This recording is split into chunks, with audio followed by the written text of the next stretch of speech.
할렐루야. 오늘 이브에 오신 여러분들 주의로 환영하고 축복합니다. 이제 아침적으로 조금씩 이제 날씨가 좋아지는 것 같은데요.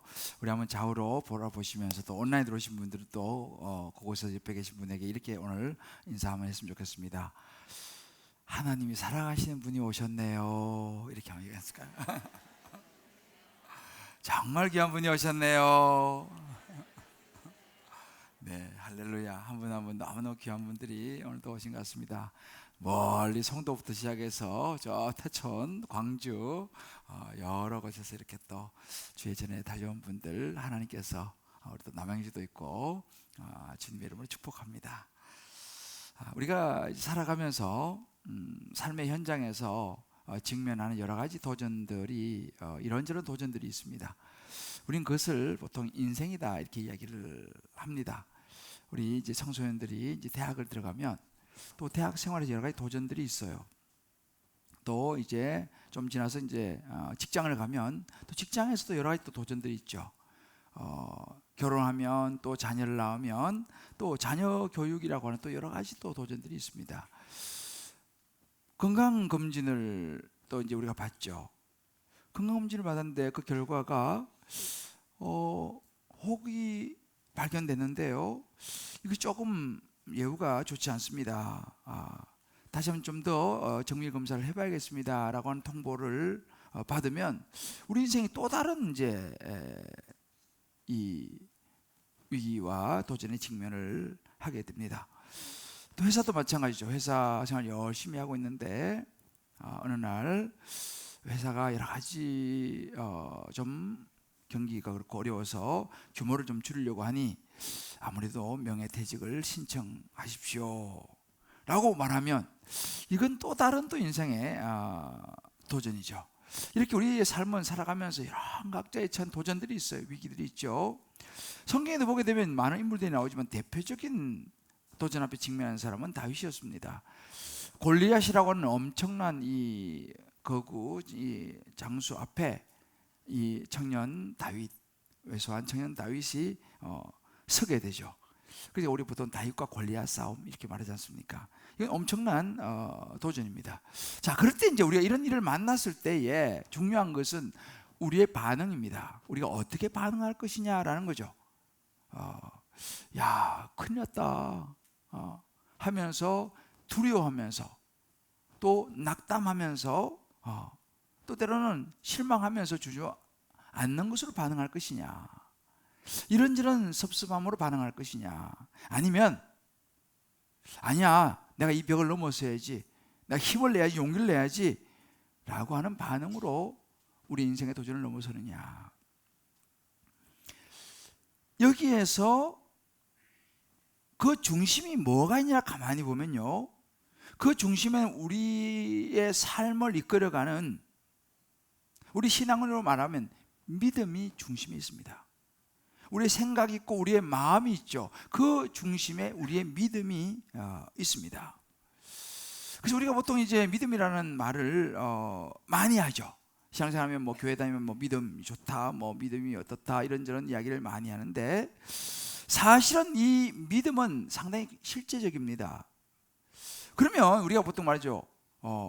어린 아이들도 엄마, 하나님이 어디 있어? 이렇게 이제 묻는 질문들을 우리 자녀들이 이제 어릴 때 하지 않습니까? 우리도 마찬가지죠.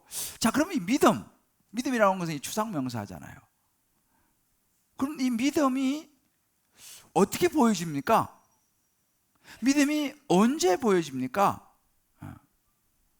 믿음을 어떻게 볼 수 있습니까? 이런 이제 질문들이 우리에게 많이 나올 수 있죠. 그래서 사실은 우리가 보면요, 서점에 가면요, 믿음에 대한 책이 굉장히 많습니다. 그 중에 이제 제가 몇 가지 책의 그 믿음에 대한 타이틀을 말씀드리면 이런 제목이 있어요. 믿음이 진짜일까? 내 믿음을 보여라. 두려움이 없는 믿음. 삶으로 믿음을 증명하라. 뭐 이런 여러 믿음에 관련된 이 책들이 수없이 나와 있습니다. 특별히 믿음을 이야기할 때는 항상 히브리서 11장이 나와요. 그 믿음장이지 않습니까? 그러니까 히브리서 11장을 중심으로 또 많은 책들이 나와 있습니다. 그런데 제가 그 책들을 뭐 모두 섭렵하지 않았지만 제법 많이 봤습니다. 쭉 보니까 공통점이 있어요. 그 공통점이 뭐냐 보니까 그 믿음에 대한 다양한 제목을 가지고 이야기를 하는 책들의 내용을 보니까 그 안에는 행함이라고 하는 부분을 다루고 있더라는 거예요. 행함을 이야기하더라는 것입니다. 여러분, 이게 무슨 말입니까? 믿음에 대한 이야기를 하는데 거기에 왜 행함이 나옵니까? 믿음의 실체, 믿음의 내용은 결국은 행함으로밖에는 이야기되지 않는다라는 결론을 성경이 이야기하고 있고 모든 저자들도 알고 있기 때문입니다. 여러분, 믿음, 행함. 바울은요, 유명한 구절을 이야기했죠. 의인은 믿음으로 말미암아 살리라. 바울은 믿음을 이야기합니다. 근데 우리가 지금 보고 있는 야고보는 행함 없는 믿음은 죽은 것이다 라고 이제 행함을 이야기해요. 얼핏 딱 들으면 이거 두 사람이 서로 좀 뭔가 좀 다르지 않느냐라고 느낄지 모르지만은 사실은 좀 더 깊이 들어가면요, 두 사람은 같은 이야기인 거예요. 한 사람은 보다 이 출발점을 이야기하고 있고, 한 사람은 그 출발점에 나타나는 결과, 과정들을 이야기하고 있는 것이죠. 그래서 우리가 믿음이냐 행함이냐 둘 중에 선택, 이런 차원이 아니라 바울도 야고보도 그 주안점의 포커스를 좀 달리하고 있다 뿐이지 결국은 같은 이야기를 하는 거예요. 그러니까 우리 몸하고 영혼하고 분리할 수 없지 않습니까? 마찬가지로 믿음하고 행함을 분리할 수 없다라고 야고보 사도는 이야기를 합니다. 결국은 믿음에는 반드시 행함이 따라오게 되어 있다라고 합니다. 그래서 우리가 지금 야고보서 주제를 믿음의 도전이라고 하는 큰 주제를 가지고 보고 있지 않습니까? 그래서 이 믿음의 도전 중에 하나가 뭐냐? 행함이라고 하는 것도 도전이라는 것입니다. 자, 우리 한번 좌우에 한번 이렇게 서로 한번 격려할까요? 우리는 지금 믿음의 도전을 보고 있습니다. 그 중에 하나가 행함이라고 합니다. 네. 자, 이제 오늘 우리가 이 야고보 사도는 예수님 동생이지 않습니까? 예수님 동생이 상당히 직설적이에요. 그래서 아주 그냥 탁 분명하게 얘기합니다. 야고보는 돌려서 이야기하잖아요. 뭐라고 얘기하냐면, 이 야고보서를 보면요, 구원을 얻지 못할 믿음 이라고 14절에 그렇게 표현하고요, 17절에 보게 되면 죽은 믿음, 또 20절에 보면 헛것인 믿음 이라고 이야기합니다. 믿음은 다 믿음이지, 구원받지 못할 믿음, 또 죽은 믿음, 헛된 헛것인 믿음, 상당히 직설적인 표현을 하죠. 자, 그러면 그 기준이 뭐냐라는 겁니다. 이렇게 믿음을 구분하는 기준이 뭐냐? 야고보 사도는 말해요, 행함이다 이렇게 말합니다. 그래서 그 뒤에 14절, 17절, 27절 보면요, 행함이 없으면 이렇게 말합니다. 행함 없는 믿음. 그래서 반복적으로 이야기를 하는 거예요. 저는 오늘 이 시간 이제 우리가 믿음이라고 하는 수많은 이 이야기를 신앙생활 듣는데요, 이제 좀 더 구체적으로 이 믿음에 대해서, 또 내가 가지고 있는 이 믿음에 대해서 한번 돌아보고 점검해보고, 정말 하나님께서 말씀하신 이 야고보 사도 언급하는 이런 구원을 받지 못할 믿음, 죽은 믿음, 혹은 헛것인 믿음이 아니라 구원을 얻을 수 있는 믿음, 진짜 믿음, 확실한 믿음, 하나님 보시기에 합격이라고 말할 수 있는 그런 믿음을 저와 여러분 모두가, 또 우리 온라인으로 오신 모든 방송 가족 여러분들 듣게 되시기를, 또 갖게 되시기를 주님의 이름으로 축복합니다. 할렐루야. 자, 그러면 우리가 이제 야고보가 말하는 살아있는 믿음에 대해서 한번 생각을 해봅시다. 자, 야고보가 말하는 살아있는 믿음은 어떤 믿음이 살아있느냐? 그 첫 번째로 야고보는 이렇게 말합니다. 말을 넘어 행동을 하는 것이 살아있는 믿음이다 이렇게 말합니다. 이 말, 여러 가지 토론부터 해서 여러 가지 말을 넘어서 행동하는 것이 살아있는 믿음이다. 오늘 14절에서 16절 말씀에 야고보가 이렇게 말합니다. 내 형제들아, 만일 사람이 믿음이 있노라 하고 저 믿음이 있어요 라고 하면서 행함이 없으면 무슨 유익이 있겠느냐? 그런 믿음이 자기를 구원할 수 있겠느냐? 라고 아주 딱 부러지게 이야기를 하죠. 말만 가지고 무슨 유익이 있으며 말만 하는 믿음이 구원에 이르게 할 수 있겠느냐라고 이야기합니다. 그러면서 이제 구체적인 15절에 하나의 예를 들어서 이야기를 해요. 자, 보자. 만일 형제나 자매가 헐벗고 먹을 일용할 양식이 없는데 너희 중에 누구든지 그에게 그냥 평안히 가세요, 아유 몸을 따뜻하게 하세요, 아유 배부르게 드셔야죠 라고 말은 그렇게 하면서 정작 그들에게 필요한 것을 아무것도 주지 않으면 이게 무슨 유익이 있겠느냐 라고 이야기를 합니다.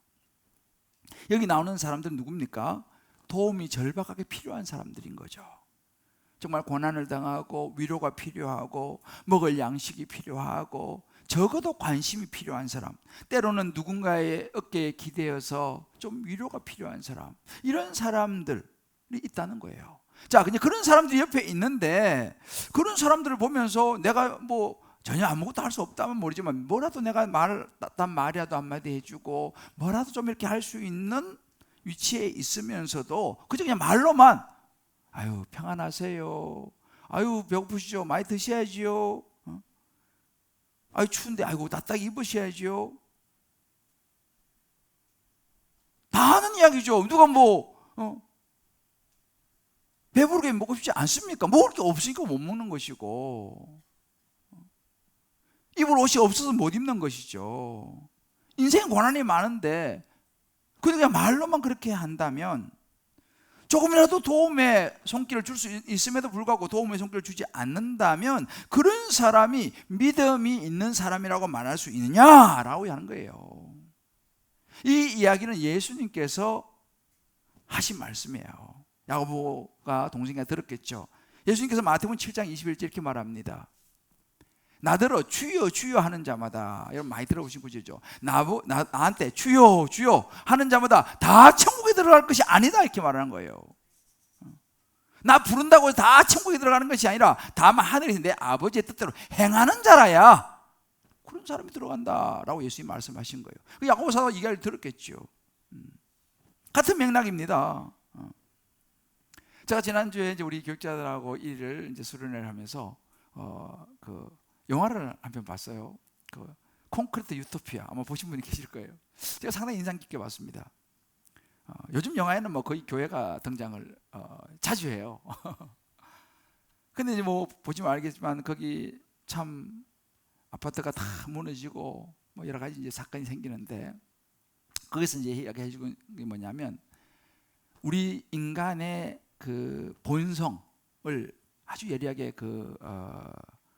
감독이 보여주고 있더라고요. 다 무너지고 그러니까 거기서 사람들의 극도의 이기적인 마음이 확 나타나는데, 근데 그 한 장면이 탁 지나갔는데요, 제 눈을 탁 잡은 게 뭐냐면 어느 아파트 집 거실에 내 이웃을 내 몸같이 사랑하라 그 액자를 딱 비춰주는 거예요. 싹 지나가면서 제가 지난주에 내가 설교하는 구절인데, 그 감독이 어떤 분인지 난 모르지만 아무튼 그 아수라장 사이에서 그 이기적인 것이 폭발하는 그런 사람들 사이에서 그 벽에 걸린 그 어느 한 아파트 집안에 막 흔들리고 떨어지고 하는데 거기에 성경 구절이 딱 비춰주는 거예요. 제가 딱 보면서 참 많은 생각을 했어요. 거기서 꼭 기독교인은 부하고 그런 건 없지만 성경에서 말하는 내 이웃을 내 몸같이 사랑하라고 그렇게 벽에 붙여놨는데 실제로 살아가는 삶의 모습은 극도의 이기적인 모습을 보이는 그 영화의 이제 그 스토리입니다. 그런 이야기죠. 요한일서 3장 17절에 이렇게 말합니다. 누가 이 세상의 재물을 가지고 많든 적든 하든 좀 있어요. 그거 가지고 형제가 궁핍한데 너무 힘들어하는데 보고도 도와줄 마음을 닫으면, 에이 누가 하겠지 꼭 내가 해야 돼, 그냥 하여튼 잘하세요 이렇게 뭔가 좀 할 수 있는데도 불구하고 그 마음이 거기서 멈춰버리면 하나님의 사랑이 어찌 그 속에 거하겠냐 이 말이에요. 그런 사람이 하나님을 사랑한다고 말할 수 있겠느냐, 그것이 진짜 믿음이겠냐라는 거예요. 그래서 참된 믿음은 방관하는 게 아니라 내가 할 수 있는 범위 안에서 손길을 내미는 것, 이것이 진짜 믿음이다, 이거 살아있는 믿음이다라고 바울이 지금 이야기를 하고 있는 것입니다. 어제요 우리 그 순장 이제 수련회가 있었어요. 근데 참 좋은 시간이 됐는데 그 영상을 제가 한 컷을 제가 좀 보여드릴게요. 여기서 지금 노래를 불러요. 우리 순장이 나와가지고 율동도 하고 노래를 부르는데 그 노래 가사를 한번 들어보세요.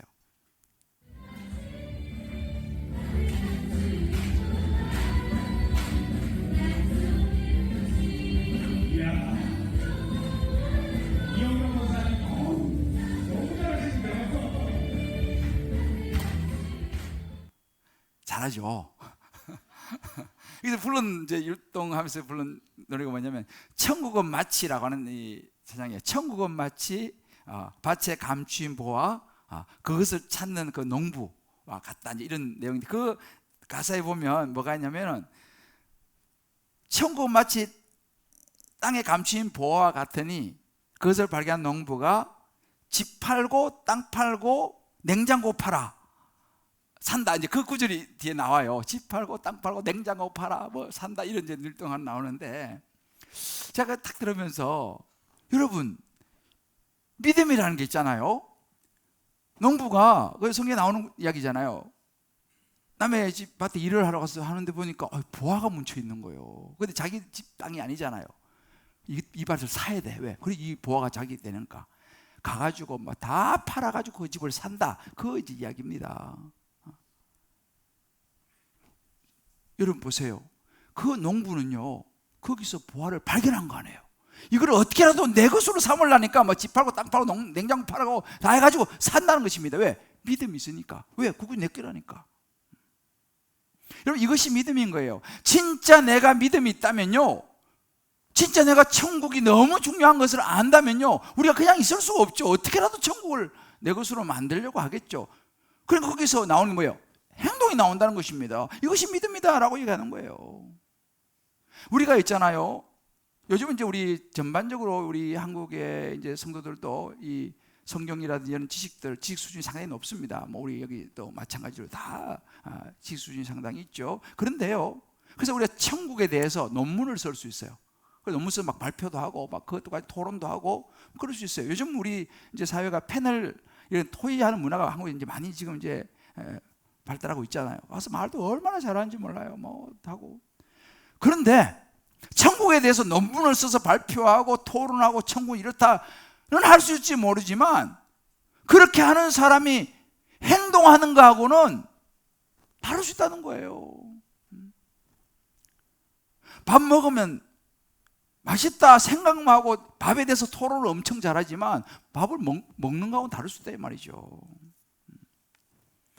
다시 말하면 말만 하는 것은 믿음이 아니다. 행동하지 않으면 그것은 믿음과 다를 수 있다 이런 이야기는 거예요. 정말 내가 천국을 믿는다면, 정말 내가 예수를 믿는다면 뭔가 행동할 것이라는 거죠. 야고보 사도가 그래서 17절 이렇게 말합니다. 이와 같이 이러니 행함이 없는 믿음은 그 자체는 죽은 것이다 이렇게 했어요. 움직이지 않는 행함이 없는 믿음, 그거는 죽은 것이다. 아무리 뭐 우리가 뭐 내가 믿습니다, 뭐 예수 믿습니다, 천국을 내가 알죠 뭐 해도 그 사람 움직이지 않는다면 그건 죽은 거다. 우리가 립스 비슷다. 어느 이 글을 보니까 좀 저도 좀 찔리는 말을 했더라고요. 천국에는 목사의 입만 그리고 성도의 귀만 간다 이렇게 써놨더라고요. 아이고 주여. 저와 여러분은 입하고 귀만 가지 않고 몸도 같이 가기를 기도합니다. 야, 참 이게 그러니까 진짜 믿음이 뭐냐는 겁니다. 우리가 살아가면서 여러분 여러 가지 위기도 만나고 고난도 삶이 힘든 게 많이 있잖아. 이런저런 일로요. 직장에 여러 가지 일도 있죠. 뭐 취업 부분도 있고 또 뭐 자녀의 어려움도 있고 또 우리 젊은이들 진로도 그렇고 또 건강 문제, 뭐 자녀 문제, 사업의 여러 가지 또 뭐 여러 가지 직원들 문제, 뭐 또 돈 문제, 여러 가지 많은 뭐 건강 문제부터 이런 게 많이 있는데 내가 예수를 믿는 그 믿음이 그런 일에 어떻게 영향을 미치고 있냐 이 말이에요. 그 믿음이 그런 많은 실질적인 도전과 위기 앞에서 내 가치관이, 내 생각이 얼마만큼 하나님 말씀에 빗대어서 행함이 나오느냐, 그걸 보라고 야고보 사도가 이야기하는 거예요. 그래서 여러분 성경에 보면 아까 말씀드렸죠, 히브리서 11장은 믿음 자 그러면 히브리 11장을 얘기합니다. 근데 여러분 히브리서 11장을 집에 와서 읽어보세요. 특징이 있어요. 제가 다음 주에 좀 더 이제 나누겠습니다만은 믿음의 사람들을 다 열거해 놨어요. 성경에 나오는 그 히브리 11장이에요. 근데 공통점이 뭔지 아세요? 그 사람들의 행동을 이야기 다 했어요. 행동. 믿음의 사람이 어떻게 행동했느냐, 그게 히브리 11장 믿음장이에요. 다시 말하면 진짜 믿음은 행동한다는 거예요. 할렐루야. 자, 우리 옆에 분에게 손을 한번 딱 잡고 이렇게 해보세요. 진짜 믿음은 행동하는 것이라고 합니다. 손을 안 잡아주는 사람도 있네요. 자, 손을 딱 잡아줘야지. 손을 딱 잡아줘. 이게 언어거든요, 대화. 이제 여러분 오늘부터요, 말씀 노트가 나갑니다. 오늘 집에 가셔가지고 여러분 자녀들하고 같이 둘러 앉아가지고 혹은 다락방에서 혹은 개인적으로 꼭 읽어보시길 바라요. 여기 보면 제가 적용 질문을 적어놨습니다. 신앙에 대해서 말 혹은 토론을 많이 하고 나눔은 많이 하는데 정작 그곳에서 한 발자국도 안 움직이는 모습이 없는지, 이런 것이 안 된다면 왜 안 되는지, 이유가 뭔지를 꼭 한번 여러분들 나눠보시기 바라요. 이거 생각을 해봐야 됩니다. 우리가 이 믿음의 행동에서 꼭 생각해 보시고 나눠보시길 바라요. 자, 두 번째, 야고보가 말하는 살아있는 믿음은요, 볼 수 없는 것이 아니라 보인다, 이렇게 합니다. 믿음은 보인다, 이렇게 말합니다. 그래서 야고보 18절에 보면 야고보이 이제 이번에는 가상의 인물을 등장을 시켜요. 예를 들어 쭉 설명하면서 가상의 인물 이렇게 말합니다. 어떤 사람은 말하기를, 당신은 믿음이 있고 나는 행함이 있으니, 당신은 보니 내가 믿음이 있다고 말하는데 행함이 없으니까 당신이 그 행함이 없는 그 믿음 나 좀 보여달라. 당신 믿음을 나한테 좀 보여주시오. 나도 내 행함으로 당신에게 내 믿음을 내가 보여줄 테니까 당신도 그 믿음이 있다고 말하는데 나 좀 보여주시오 라고 이야기를 합니다. 여러분 보세요. 야고보 사도가 무슨 이야기냐면 이런 이야기입니다. 우리가 주변에 보세요. 신앙생활 하는 사람들 보면은 조용하신 분들이 있어요. 이런 분들은 겉으로 드러나지 않는 개인적인 믿음을 가지고 있다라고 말씀을 하세요.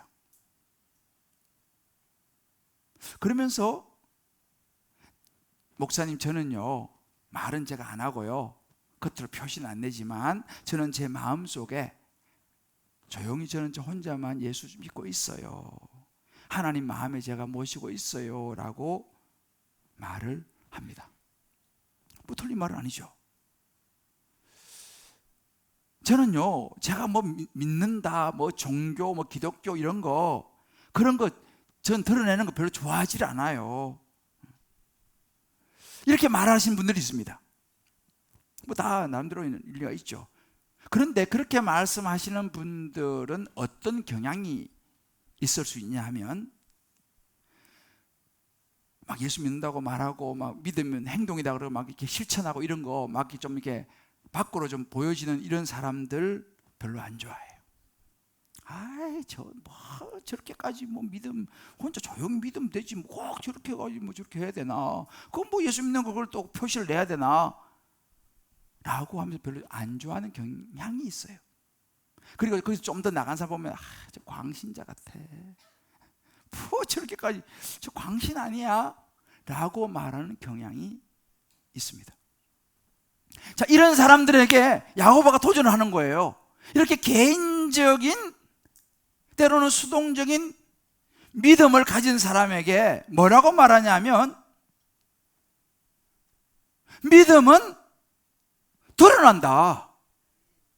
믿음은 볼 수 없다면 그건 존재한다고 말할 수 없다라고 야고보가 오늘 이야기하는 거예요. 심지어 그건 죽은 것이다 라고 심지어 이야기를 합니다. 이 말은 뭐예요? 믿음은 보여지는 것이 그게 진짜 믿음이다라고 하는 거예요. 여러분이 잘 아시는 믿음장 히브리서 11장 1절은요, 믿음은 바라는 것들의 실상이고 보지 못하는 것의 증거다 라고 이야기를 합니다. 바라는 것들의 실상이에요. 여러분, 믿음은요 추상명사지만 믿음은 보인다, 이렇게 히브리서 11장 1절을 이야기하고 있습니다. 믿음은 보인다 이렇게 말해요. 이것을 메시지 성경에서는요 이렇게 번역을 하고 있습니다. 믿음은 볼 수 없는 것을 볼 수 있게 하는 단서입니다 그랬어요. 우리 조상을 다른 사람들과 구별해 준 것이 바로 이 믿음의 행위였습니다 라고 메시지 성경이 이걸 번역을 했어요. 쉽게 번역했죠. 다시 이런 이야기입니다. 예수 믿는 사람, 예수 안 믿는 세상 사람, 우리 믿음의 선배들, 그리고 예수 안 믿는 많은 사람들을 구분해 주는 거. 구별 안 되잖아요, 예수 믿는지 안 믿는지. 자, 옆에 한번 보세요.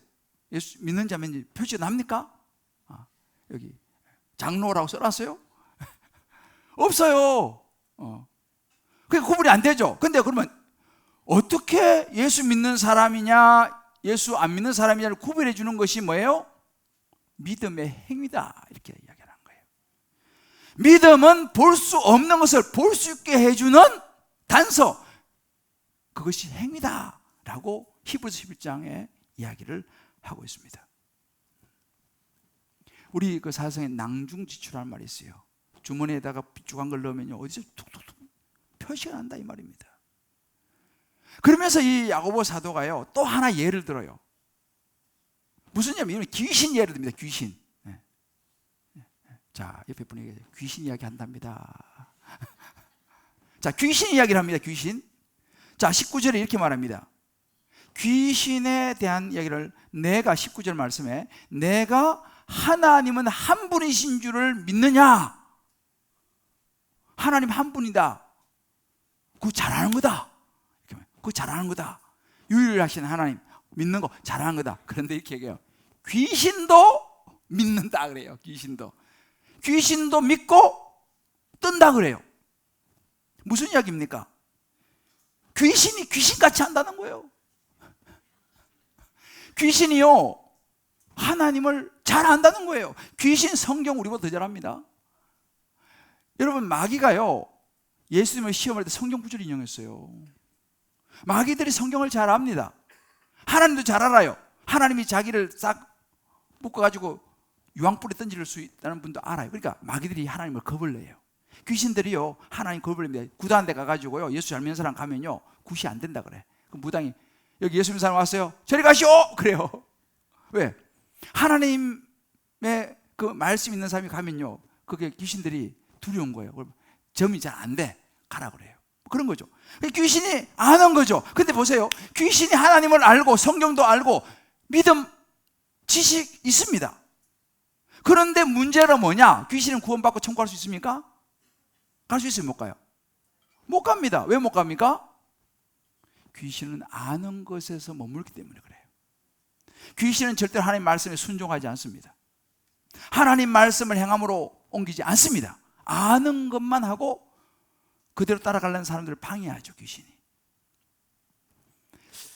여러분, 움직이지 않는 율법, 하나님 말씀은 생명이 없어요. 자, 이렇게 지식으로만 알고 움직이지 않는 그런 믿음이 구원받을 수 있겠냐 이 말이에요. 이 부분에 있어서 1800년대에 살았던 스펄전 유명한 목사님, 스펄전 목사님은 이 부분을 이렇게 해석을 했어요. 신앙은 고백하지만 행위가 따르지 않는다면 그들은 교회의 명예를 손상시킨다. 세상 사람들은 이런 사람들을 비난하고 세상 사람들은 그런 사람들 때문에 상처를 받고 그런 사람들을 위선적이라고 말한다. 그래서 교회를 멀리한다 이렇게 했어요. 이게 지금 1800년대에 이야기한 거예요. 그때 사람이나 지금 사람이나 사람은 똑같아요. 오늘날 왜 교회가 좋은 모델로 등장하지 않고 꼭 그냥 좀 그렇게 요즘 점점 비치고 있느냐? 신앙은 고백을 하는데 기도한다고 하는데 행위가 따르지 않는 거예요. 예수 안 믿는 사람보다 더 심해. 그러니까 그런 것을 보고 세상 사람들이 헤이 저거 예수 믿는다는 사람이, 저 목사라는 사람이 비난한다는 거예요. 그런 사람 보고 상처받는다는 거예요. 그런 사람 보고 교회 다니는 사람 다 위선자야 라고 말한다는 거예요. 그래서 교회를 떠나버려요. 교회를 멀리한다는 것입니다. 이것이 믿음이냐는 거예요. 이것이 살아있는 믿음이냐라고 야고보 사도가 얘기합니다. 그러면서 이 스폴전 목사 한 예를 드는데요, 한 배가 이제 항해를 하는데 항해사가 유명한 사람이에요. 그래서 거기 이제 타는 사람들이 뭐 선장도 그렇고 많은 사람들이 어우 항해사님, 난 저 항해사님 믿을 수 있습니다 하고 이제 그 배를 다 탔어요. 가는데 풍랑이 불고 막 이렇게 배가 흔들렸습니다. 항해사가 지시합니다. 저기 그 갑판대에 있는 분은 빨리 돛을 빨리 올리시오. 선장님 지시하면 선장님 빨리 돛을 올리시오. 그 키잡이는 오른쪽 키를 돌리시오. 막 하는데 이 사람들이 저는 항해사님 그냥 믿어요 하고 움직이질 않아요. 그럼 믿으면은 그 항해사가 이야기한 대로 빨리빨리 움직여야지 그 폭풍을 뚫고 갈 수 있는데 저는 우리 항해사님 뭐 안전하게 인도할 줄 믿습니다 하고 움직이질 않는 거예요. 결과 어떻게 됐습니까? 그 배가 풍랑에 바다로 그냥 해가지고 다 죽어버렸어요. 그 이야기를 스폴전 목사님이 예로 들면서 이것이 믿음이냐는 거죠. 믿는다면 하나님께서 말씀하시면 그대로 움직이고 해야죠. 믿음은 보인다는 것입니다. 저는요 어젯밤에 정말 굉장히 감동적인 그림을 하나 봤어요. 제가 최근에 들어서 제가 가장 감동 깊게 본 그림이에요. 한번 보여드릴게요. 여러분에게도. 우리 교회 유치부 아이가 그린, 유치원 가가지고 그린 그림이에요. 이 해설을 해드릴게요. 여기 지금 앉아 손을 모으고 여기 눈물이에요. 눈물을 흘리고 있는 거는 자기. 그리고 위에는 구름이 있고 구름 위에 예수님이 이제 이렇게 내려오시는 장면이에요. 이 유치원 우리 아이가, 내가 누구라고 말은 안 하지만 하늘이라고 있어요. 얘가 다 눈물로 기도를 하는 거예요. 그러니까 예수님이 구름 타고 쫙 내려오셔가지고 진짜 그 집에 나가셨던 할아버지가 돌아오셨대. 그 내가 굉장히 감동받은 것 중에 하나 또 거기 보면 책인데 큐티라고 있어. 큐티. 야, 큐티 책을 걸어놨어요. 지금 유치원생입니다.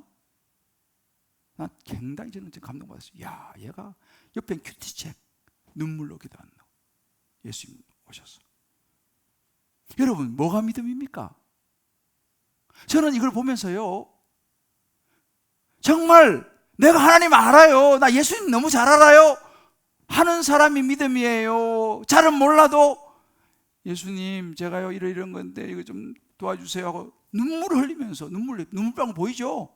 눈물 흘리면서 기도하는 이 유치원 아이가 믿음 있는 건가요?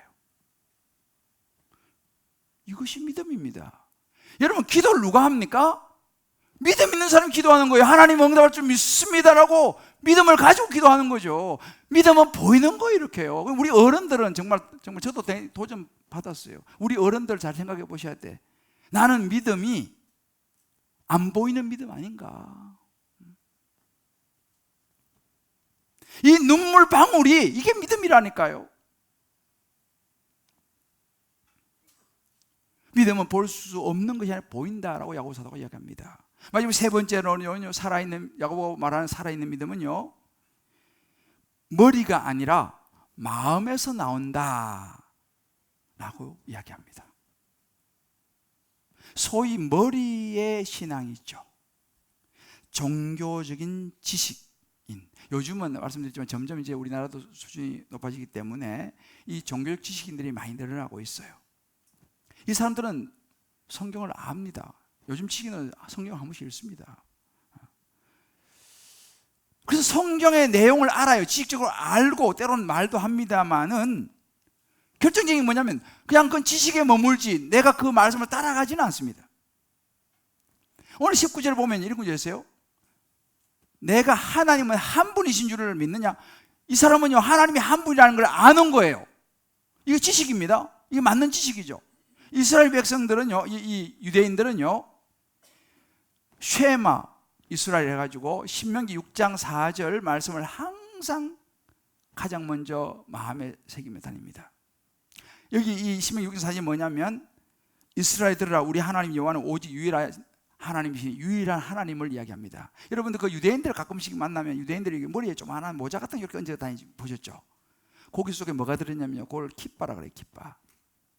고기 속에 뭐가 들었냐면 요 신명기 6장 4절 말씀이 들어있어요. 이스라엘들아 우리 하나님 여호와는 오직 유일한 여호와시니, 그 구절이 그 조그마한 모자 속에 들어있어요.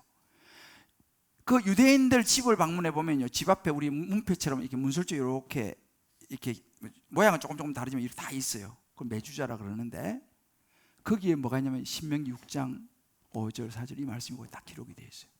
그러니까 유대인들은요, 하나님에 대한 지식이 확실하다니까요. 그런데 문제는 뭐냐? 하나님에 대한 지식은 알고 있는데 그들은 예수를 믿지 않습니다. 예수를 믿지 않아요. 그러니까 그들은 구원받을 수 있습니까? 못 받죠. 왜요? 지식적인 하나님을 아는 것에 머물고 하나님께서 보내신 예수 그리스도를 믿지 않기 때문에. 근데 보세요, 아까 그 19절 다시 한번 보여주시면, 하나님은 한 분이신 줄을 믿느냐 잘한도다 귀신들도 믿거든요. 근데 여기 지금 귀신하고 지금 비교하는 겁니다.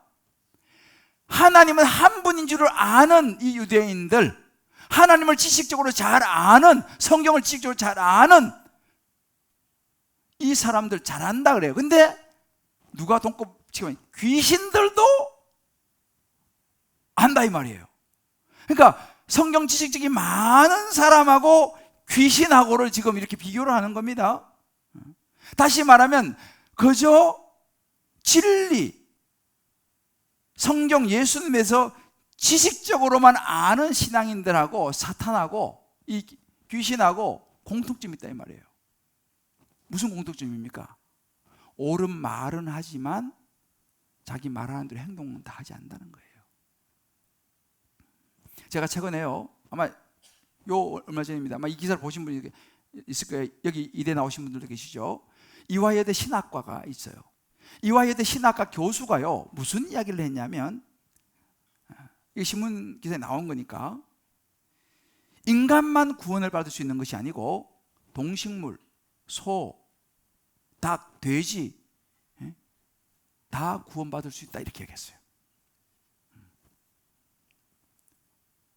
아마 이 이야기를 들으면 되게 좋아하시는 분이 누구냐면, 반려견을 너무 사랑하는 사람, 우리 반려견도 같이 천국 갈 수 있겠구나 뭐 이렇게 생각할 수도 있겠죠.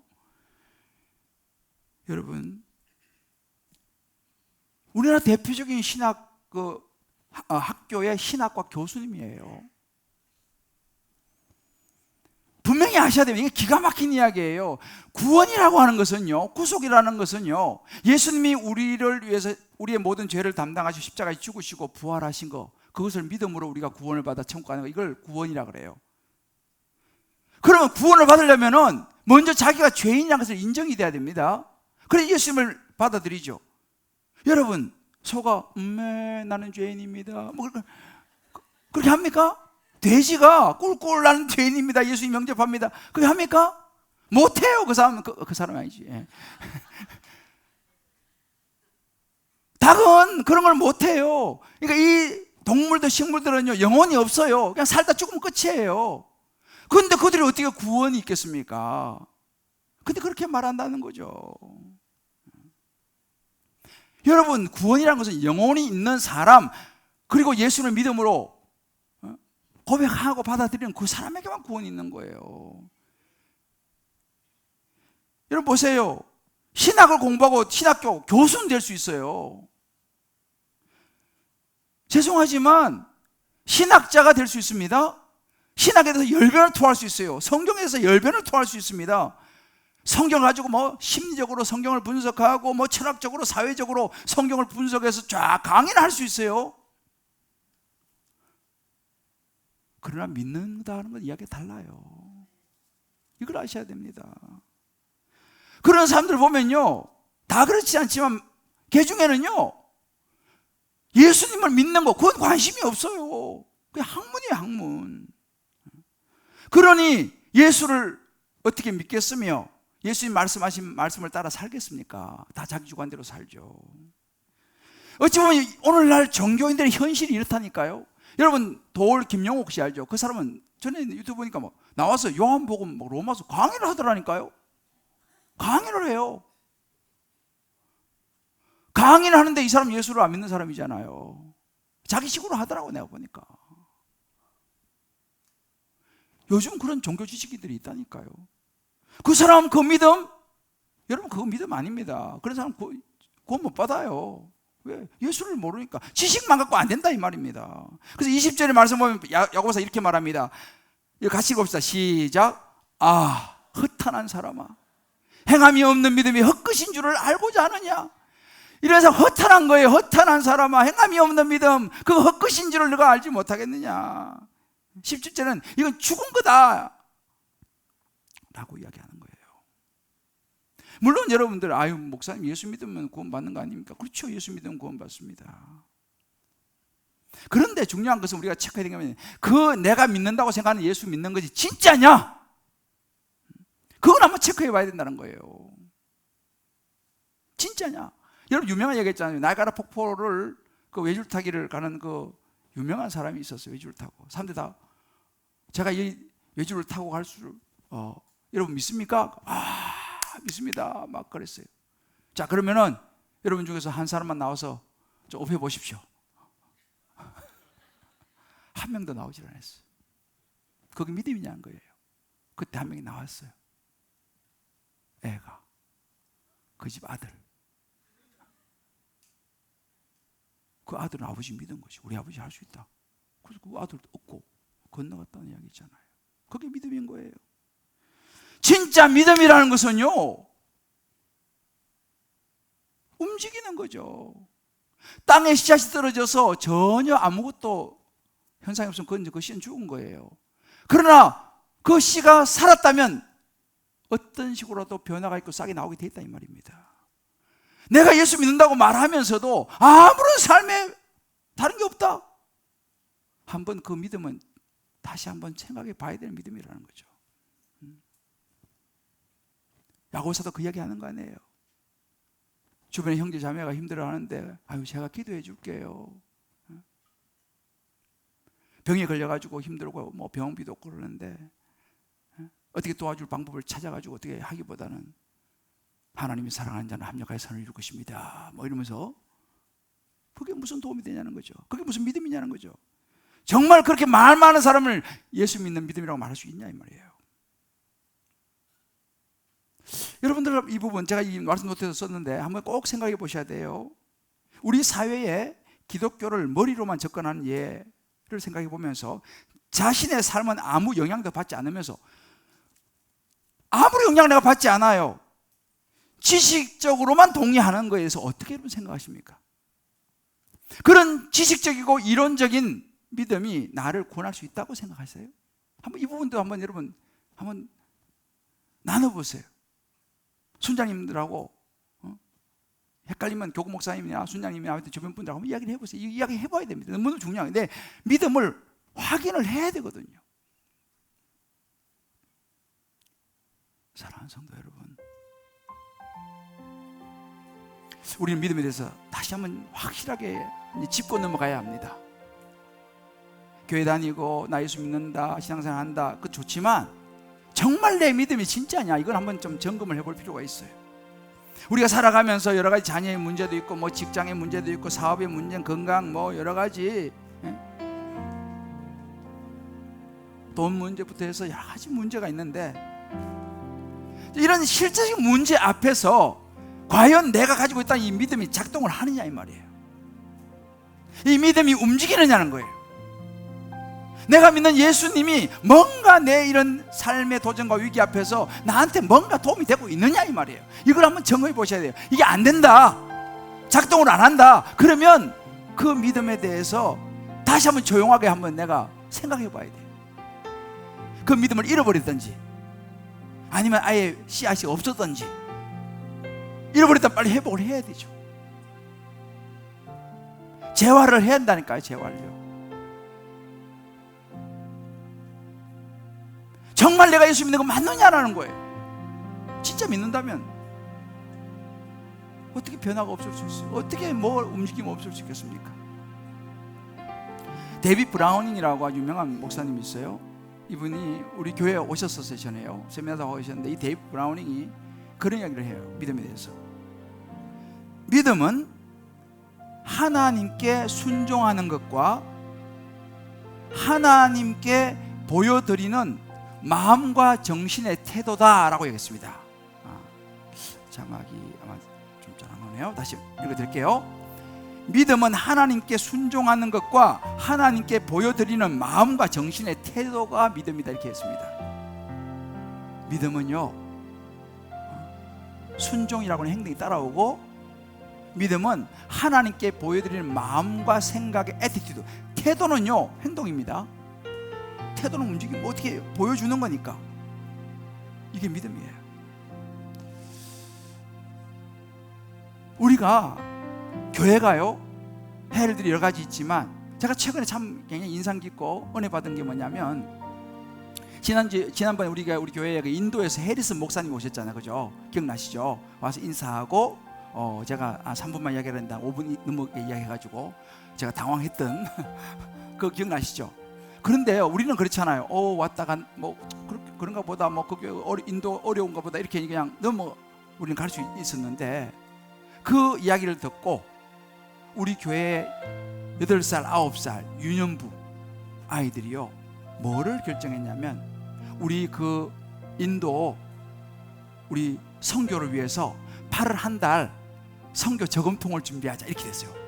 그래가지고 그 아이들이요, 유년부 1학년, 초등학교 1학년 2학년들이 지금 한 달 동안 선교 저금통을 만들어 갖고 그거 모으고 있어요. 그래서 그거 다 모아지면 제가 그 헬스 목사한테 보내려고 그래요. 우리 아이들 사진도 찍어가지고 우리 아이들이 모은 거다. 그리고 그쪽에 아이들도 있거든요. 그 아이들도 내가 사진 좀 보내달라고 그랬어요. 여러분, 이것이 믿음입니다. 아마 그런 거 있는 모양이지 뭐 그런 건 힘든 모양이다. 이게 아니라 그런 걸 봤으면은 그래, 우리가 뭐 초등학교는 8살 9살이 무슨 돈이 있겠어요. 그렇지만 10원 20원이라도 내가 모아가지고 보내 선교서 도와줘야겠다. 이게 믿음이라니까요. 우리는 신앙생활하면서 과연 내가 선교에 대해서, 내가 구제에 대해서 얼마만큼 신경을 쓰고 있냐 생각해 봐야 됩니다. 그건 뭐 알아서 되겠지, 뭐 그냥 뭐 선교 구제 뭐, 이건 믿음이 아니라는 거죠. 주님께 보면 교회가요 지금도 열심히 하고 있습니다만 앞으로 더 많이 해야 되는 게 뭐예요? 선교하고 구제하고 어려운 사람들 보면 뭐 예수 이름 축복합니다 말만 해줄 게 아니고 뭐라도 하나씩 줘야 되는 거예요. 할렐루야. 이것이 믿음이라고 이야기하는 거예요. 우리가 선교하고 구제하고 어려운 분들 도와주고 이런 거 관심을 가져야 합니다. 그리고 내가 좀 아껴서라도 그런 동참하는 것, 이것이 믿음이라고 하는 거예요. 지금 야고보서도 그 이야기 하지 않습니까? 그렇게 애를 쓰는 분들이 우리 교회 안에 있어요. 그게 믿음이라니까요. 저와 여러분이, 우리가 주님 기쁨의 교회가 관심 가져야 되는 부분이죠. 이번에 따뜻한 동행을 할 때도 우리가 지금 여러 가지 생각을 하고 있어요. 어떻게 더 잘 섬길 수 있을까? 애쓰시는 분들도 계시고, 굶주림에도 마찬가지예요. 어려운 사람, 배고픈 사람들 우리가 돌아봐야 됩니다만 또 하나 영적인 굶주림이에요. 예수가 없어가지고 힘든 분들 우리 교회에 많거든요. 그걸 우리 오이코스라 그래요. 하나님을 몰라가지고 너무 힘든 사람 많아요. 이번에요 그 영상을 보니까 그 개그맨 이경규 씨 나왔죠. 이경규 씨가 요즘 핫한 법륜 스님한테 질문을 했어요. 스님, 저는요 왜 태어났나요?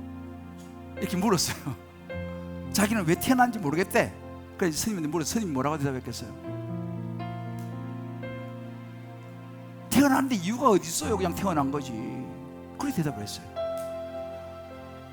그러면서 한마디 더 붙였어요. 태어나고 나면 이유가 있습니다. 태어나고 난 다음부터 의미가 있습니다. 이렇게 이야기했어요. 얼핏 들으면 오우, 저 스님 대단하다. 이거 원변이 대단하잖아, 그죠? 죄송해요, 그 스님은 아무것도 모르는 거예요. 좀 미안하지만 하나님은요 우리가 태어난 이유가 있다고 이야기한다니까요. 성경에 보세요. 내가 너를 만세전부터 택하여 이 땅에 태어나게 했고 하나님께 영광을 돌리기 위해서 내가 너를 이 땅에 태어나게 했다. 너는 정말 존귀한 자다. 성경 딱 이야기한다니까요.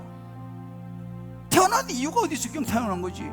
하나님을 모르고 예수를 모르니까 그렇게 대답하는 거예요.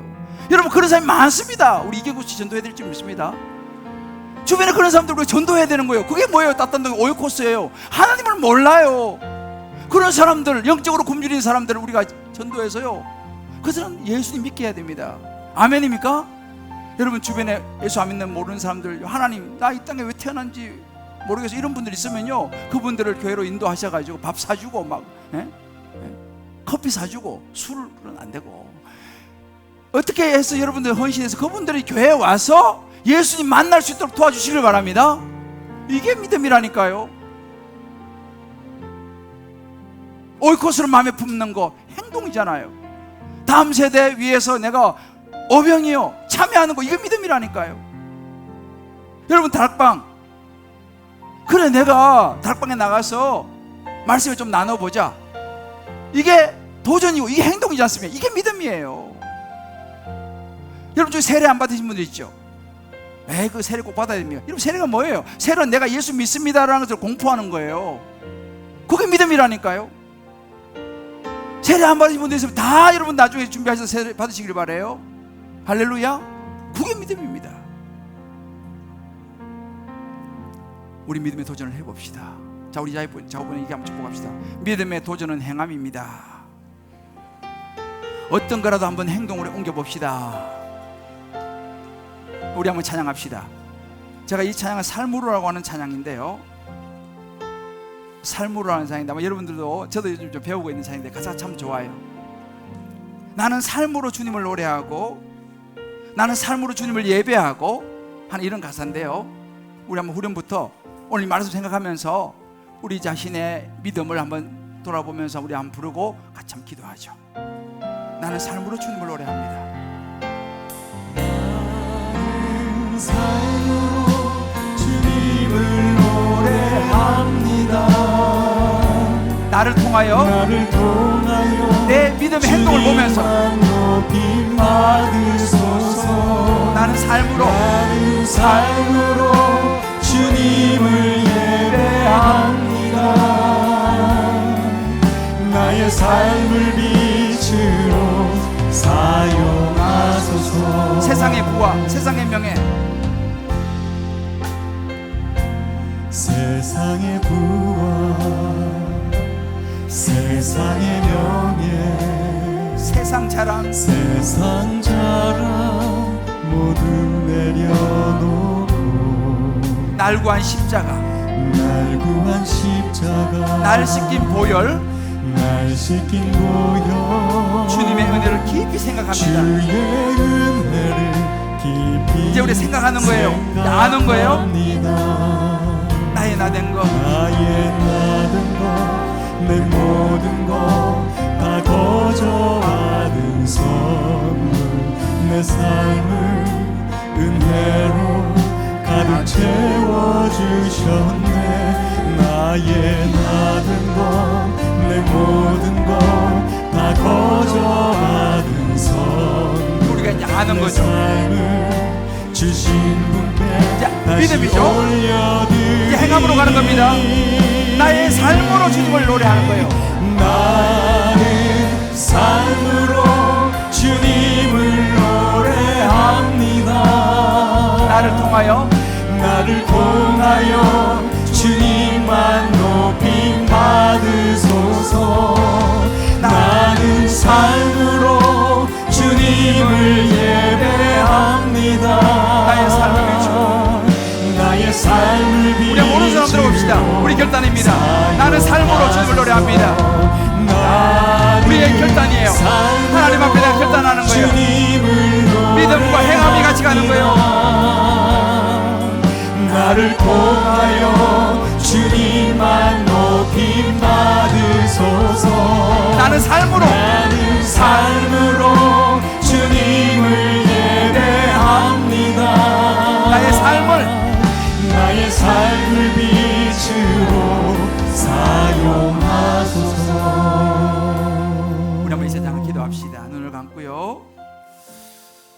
한번 우리가 우리 자신의 믿음을 한번 돌아볼 필요가 있어요. 요즘 내 믿음 상태가 어떤가?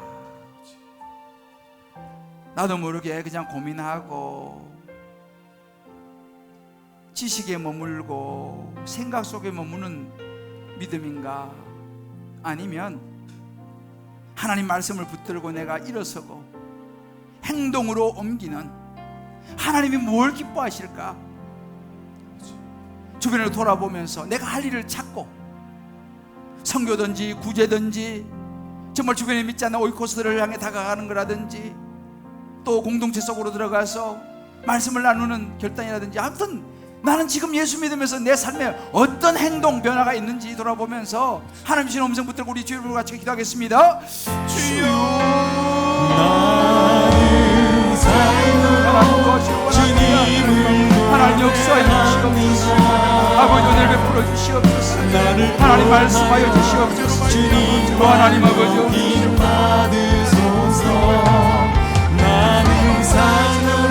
하나님 아버지, 하나님 아버지, 오늘 말씀 가운데 우리가 듣는 것을 믿기를 원합니다. 아버지, 내 믿음이 행함으로 나타나기를 원합니다. 또 하나님 은혜와 긍휼을 베풀어 주시기 원합니다. 주여, 하나님 아버지, 살아있는 믿음을 갖기를 원합니다. 내 믿음이 살아나기를 원합니다. 하나님 아버지, 살아있는 믿음이 되기를 원합니다. 또 하나님 도와주시옵소서. 또 하나님 역사하여 주옵소서. 정말 예수를 구원받는 믿음으로 나가기를 원합니다. 또 하나님 도와주시기 원합니다. 또 하나님 도와주시기 원합니다.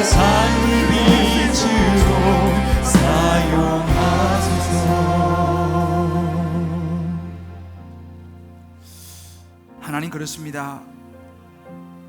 유년부 아이들도 그 믿음을 행함으로 나아가고 있습니다. 우리 유치부 아이도 하나님께 기도하면, 눈물로 기도하면 하나님이 도와주실 것을 믿음으로 기도라고는 행동의 모습을 보이고 있습니다. 때로 목사이면서도 믿음에 대해서 설교는 잘하지만 정작 내 안에 행동하는 모습이 약해서 부끄러울 때가 있습니다. 하나님, 다시 한번 이 말씀 앞에서 행함의 도전을 결단합니다. 아멘. 우리 모든 성도님들, 우리 주님 기쁨의 교회, 또 부족한 저와 함께 우리 모두가 이제는 믿음이 우리의 삶으로 나타날 수 있는 은혜가 있게 하여 주옵소서. 아멘. 또 한 걸음을 내딛게 하여 주옵소서. 아멘. 도전하게 하여 주옵소서. 아멘. 삶으로 예배하게 하여 주옵소서. 아멘. 삶으로 주님을 전하게 하여 주옵소서. 아멘.